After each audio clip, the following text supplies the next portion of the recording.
Spiritual consciousness is attained through a very special kind of meditation. We must rise above body consciousness. Spiritual consciousness or awareness is not just about reading a new book or doing a ritual or purchasing an icon and hanging it on the wall, lighting candles, burning incense. These are all activities like rearranging the chairs on the deck of the Titanic. Instead of rearranging chairs, we need to leave the ship that's sailing across this ocean of samsara, this ocean of turbulence and change, and rise above. Get off the sinking ship, not just changing our beliefs from A to B, swapping one theology for another, and so on, replacing one ritual with another. Spiritual consciousness is attained through a very special kind of meditation. And when all is said and done, we must rise above body consciousness and enter into the spiritual domain. Sant Kirpal Singh and Huzur Baba Sawan sing on the plight of the soul as it incarnates in the lower planes of creation. This is a kind of alternative Gnostic story of creation, the soul's journey through the labyrinth of illusion, finding redemption and rising above it all again.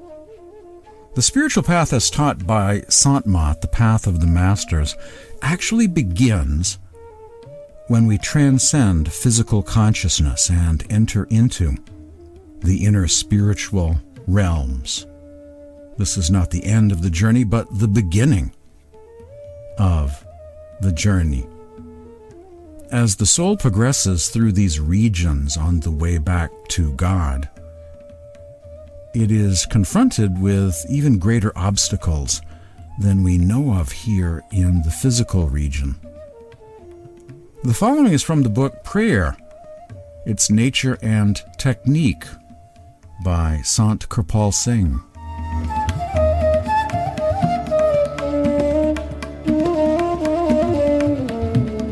Sant Kirpal Singh. There are myriads of obstacles in the inner path. Sometimes an aspirant gets no response to his prayers and begins to doubt their efficacy. At other times, far removed from God, he finds himself in a strange and vast stillness and feels his own vibrations. Others get entangled in the deep darkness behind the eyes and cannot penetrate into the beyond. They cannot penetrate into the beyond. So bewildering and complicated are these regions of darkness and silence that one feels he has lost his way. In spite of his best efforts, he totters over and over again, tries to stand on his legs but slips over. This is indeed a very sad and delicate situation. By his unaided efforts, he cannot safely come out of this labyrinth. It is in such weird and eerie surroundings that instructions from a master soul can be of avail to him. These are just a few of the countless difficulties with which this path is strewn. The negative power has a regular network of pitfalls to thwart designs, even of the wisest and weariest of souls, and by all kinds of wiles tries to ambush the weary traveler on the path. Its triumph lies in keeping the jivas, or embodied souls, entirely in its clutches so that its sway over them remains undiminished and its glory undimmed. One can escape these dark forces only through the help of one who has himself conquered them. For such forces live in fear of him and do not molest a soul that is in league with him.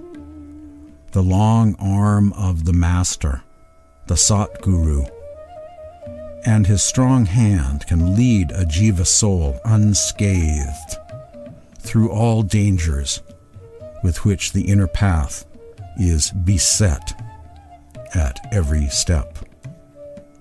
Kirpal Singh from the book Prayer, Its Nature and Technique, which is a free online book, by the way, at the RuhaniSatsangUSA.org website. Kirpal Singh on the labyrinth of the soul. How the grace of the Master helps the soul progress along the journey unscathed, despite the fact there is a kind of cosmic conspiracy going on. Negative powers, or the demiurge, as the Gnostics refer to the negative power, resisting the soul. The goal of the negative power, or the demiurge, is to prevent souls from ascending. For if all the subjects left the kingdom, there'd be no one left to rule anymore, right? So therefore, the cosmic conspiracy, the Gnostic conspiracy, is to keep souls from making very much spiritual progress, and so they'll keep on reincarnating again and again and again, and not go very far at all. That's the cosmic conspiracy, as told in various ways, east and west. That portion of the Kirpal Singh quote referring to the soul seeing darkness with eyes closed during meditation is something addressed. This is from the Gospel of Philip from the Nag Hammadi Library. When the light comes, then he who sees will see the light, and he who is blind will remain in darkness. The powers do not see those who are clothed in the perfect light, and consequently are not able to detain them. If anyone becomes a son of the bridal chamber, he will receive the light. If anyone does not receive the light while he is here, he will not be able to receive it in the other place. Unquote. Gospel of Philip. The path of the mystic is about finding the light during life, making an ascent to heaven while alive in this body. If we see light now, we are established in the light. It's not a matter of guessing game or theory about the afterlife. Eternity is already in progress, already underway, right now in this present living moment.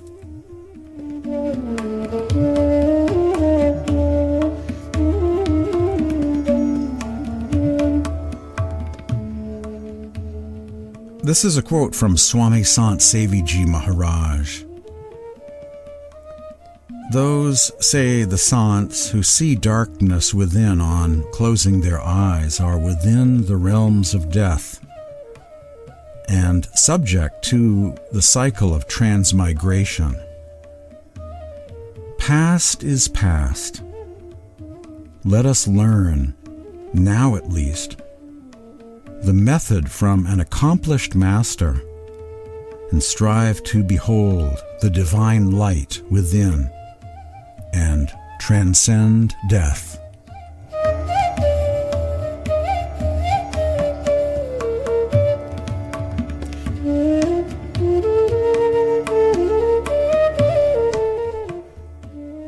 The labyrinth of the lower planes the soul finds itself dwelling in, and how to rise above it all and connect to our true home again.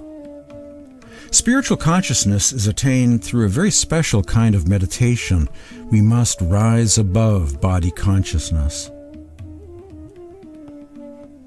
As we go even deeper into what resists our spiritual growth, we discover the root cause of the problem is what the saints call the universal mind, or the Kal, what the Gnostics refer to as the demiurge, a kind of false god or ego of the cosmos, which strives to shroud souls in a state of duality. This beautiful letter was written by Huzur Baba Sawan Singh to a Western disciple almost 100 years ago. My dear daughter, you must know that the soul has been coming from its source to this earth from time immemorial. It is subjected to the mind and is so confined to worldly desires and riches that until a Sant Sat Guru awakens it, it always tries to return to the same worldly attractions. Whenever, through the mercy, through the compassion of the Holy Father, it thinks of its source, even for a moment, it desires to go there involuntarily. The mind, however, does not help it, and immediately brings forth such awful thoughts which divert the attention to the contrary direction. The result is that the spirit wanders around until it is brought back towards the right path again. Really, the mind is an agent of Kal Parush, the universal mind, and is bound to stay with the soul in the material spiritual division of creation. You will clearly understand this from the following explanation.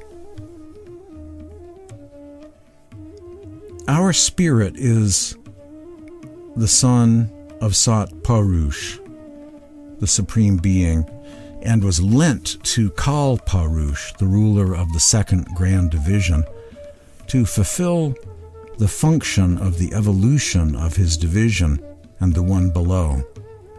Kal Parush then covered the soul first in the instrumental or causal body, second in the subtle body, and third in the physical or material body. He then created several kinds of internal and external restrictions and obstacles so that the spirit would be entangled in them forever. When the Sant Sat Guru incarnates on this earth to release the souls from the material covers or sheaths, the subtle bodies and the physical body, he first teaches them that this place is not their permanent abode, and their chief function here is to find the means to return to the purely spiritual region under his guidance.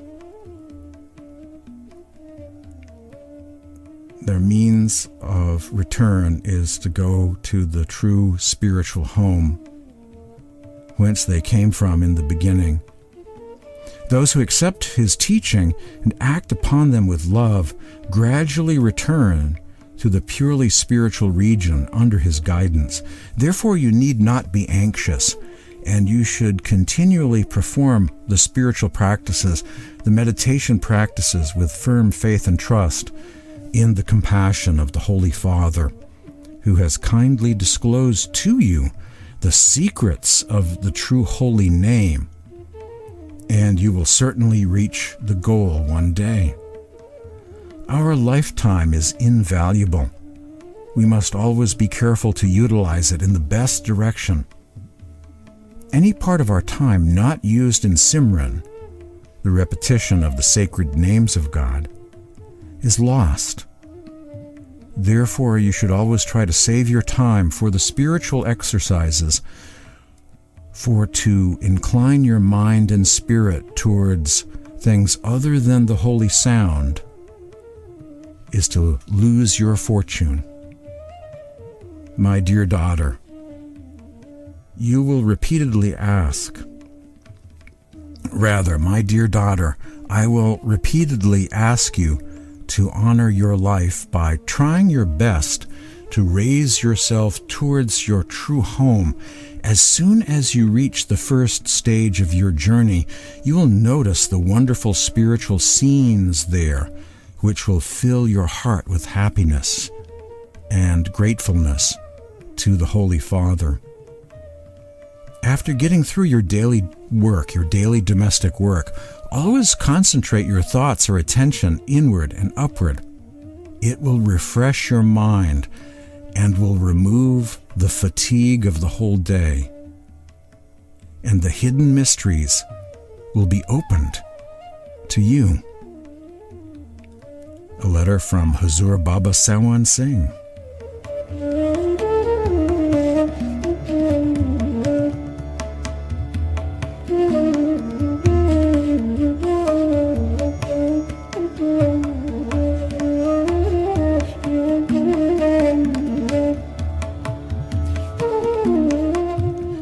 Spiritual consciousness is only attained by rising above body consciousness during a very special kind of meditation revealed by the masters at the time of one's initiation into Surat Shabad Yoga, inner light and sound meditation.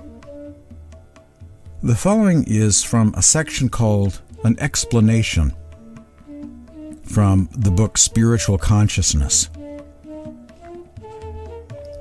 Spiritual consciousness is to explore the knowledge of the spirit and its origin or reservoir through realization.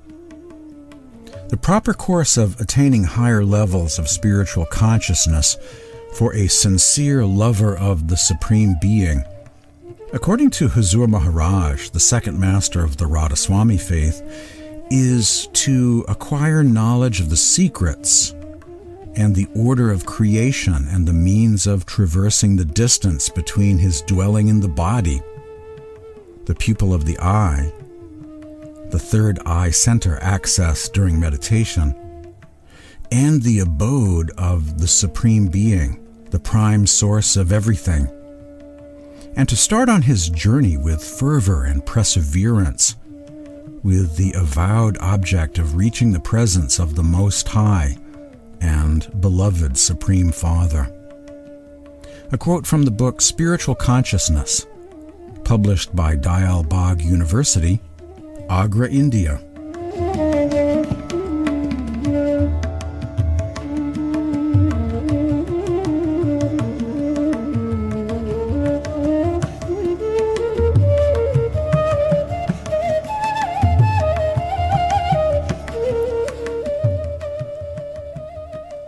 Spiritual verses from Hazrat Sultan Bahu the Sufi on dying while living, rising above body consciousness via meditation to explore the kingdom of the heavens, the heavenly realms.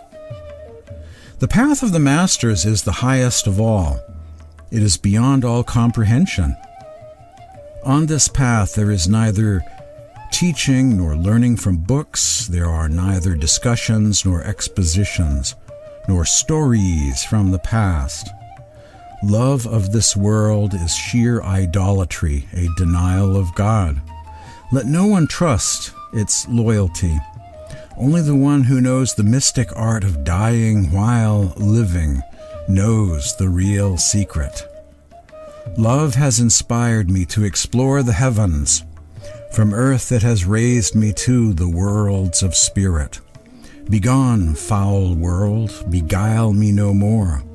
I am already in anguish about my stay here. I am a wayfarer, my home is far away. And you have enticed me with false promises. Only if you forsake the world and die while living can you find the Lord, O Bahu. A mystic Sufi poem of Hazrat Sultan Bahu, one of my favorite Sufi poets. A note about the meaning of dying while living, or death before dying. It's a popular saying used by Sants and Sufi poets of the East, espousing the view that rising above body consciousness or soul travel during meditation is a preparation or rehearsal for the afterlife. It's also a description of the process of meditation itself. While in this human form, we can catch a glimpse of the heavens, because the heavens are real now. It's not simply confined to some future afterlife. If there are heavens, they are there now, right? Supreme Being exists now, not just in the future or in the afterlife. The spiritual domain already exists, and we are souls, and so therefore can or should be able to catch a glimpse in the here and now through spiritual practice. Hazrat Sultan Bahu, let us die before dying, O Bahu. Only then is the Lord attained. St. Paul also said, I die daily, referring to his spiritual practice of going beyond the earthly self, living in his heavenly self, or Christ within, hope of glory. I'm just a poor wayfaring stranger traveling through this world below, as has been said. Coming up next, a glossary definition of the term Simran and a spiritual discourse by Baba Ram Singh on spiritual practice.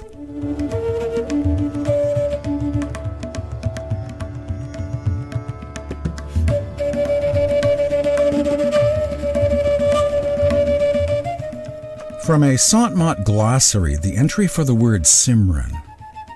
Repetition of names or thoughts. In Sant Mat, the Simran of worldly thoughts is controlled through the Simran of the 5 charged names. Repeated by an initiate throughout the day and when sitting for meditation, as a means of collecting the thought currents at the third eye center. These sacred names of God are also used as a kind of password of sorts to the higher planes and protection from negative power influences.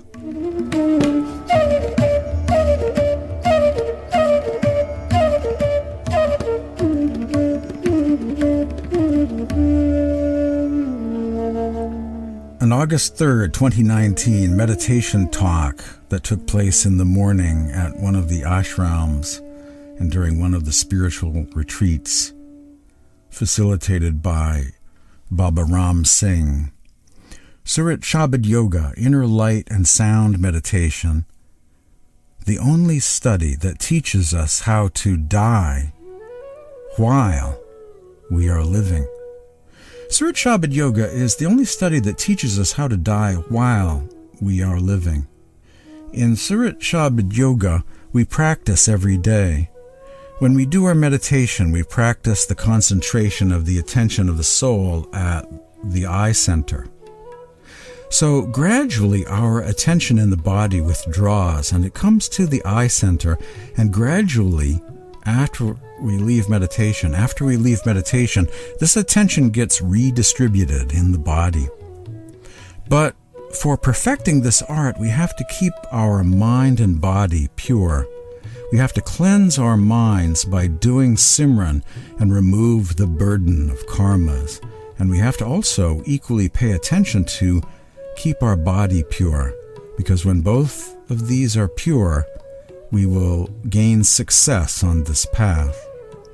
This happens when we do our Simran, because by doing Simran, the mind gets pure and the body also gets pure.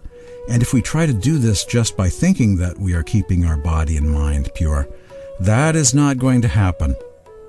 It is the Simran that brings about these positive attributes within us and that manifests the change within us. It is Simran that has the power of transforming an ordinary human being, even the greatest of sinners, into Mahatmas. Therefore, whenever we are there in our homes and we are idle, the mind is idle, we should try to do our Simran. We should try to keep focusing on our Simran and do as much Simran as possible. The whole day we are thinking about worldly things, and then we sit for meditation for about a half an hour or an hour. The mind cannot focus well because it is distributed outside. So when we do the Simran the whole day, when we keep remembering and focusing on Simran, that helps us when we sit for meditation. Of course, if someone is doing work in the office, or he is using his intellect or his mind for his work, then he may perhaps get less time to do Simran. But whenever he is idle, he should use the time to do Simran and remember his master. So if you want to be successful on this path and you want to see success, you should do more and more Simran, because the longer you do your Simran, the faster you will succeed. And the slower you do your Simran, the longer it will take to succeed on this path. Meditation. Simran during meditation. By doing continuous Simran, the attention of the soul starts withdrawing from the body, and that starts getting focused at the eye center. By doing so, the attention of the soul gets concentrated and it moves out of the body, and at the eye center, it concentrates where it is seated. That is the process of the saying, "We are dying while we are living." For a devotee, he can do this practice every day. He can withdraw the attention at the eye center and again come back at any time. That is what Mahatmas say is the process of dying while we are living. Because once you have overcome and been able to concentrate that attention at the eye center, you no longer fear death, because you have already transcended that process, and then it becomes easy, and one can do it every day. Such devotees who have crossed over and have been able to go to the eye center, for them it is a matter of joy at the time of death. It is like a newlywed bridegroom who feels happy at the time of marriage. That kind of happiness is there when the person is going to leave the body and die. But for those who have not done this and who are spread out in this world, for them it is a matter of great sorrow at the time of death, because they have to leave all of this behind. So this kind of pleasure is an attribute of the Gurumukhs, the disciples who have done these practices. The atmosphere is quiet, and we should make the most of it. Let us close our eyes and get connected to Simran and Dhyan, or meditation, says Baba Ram Singh. Describing here the process, the beginning of the process of Surat Shabad Yoga, inner light and sound meditation. We do the Simran of the sacred names of God, and we get concentrated at the third eye center, and that is the beginning of the spiritual journey, the ascension of the soul, that is dying while living, rising above body consciousness. Spiritual consciousness is attained through a very special kind of meditation. We must rise above body consciousness. That is the beginning of this spiritual journey.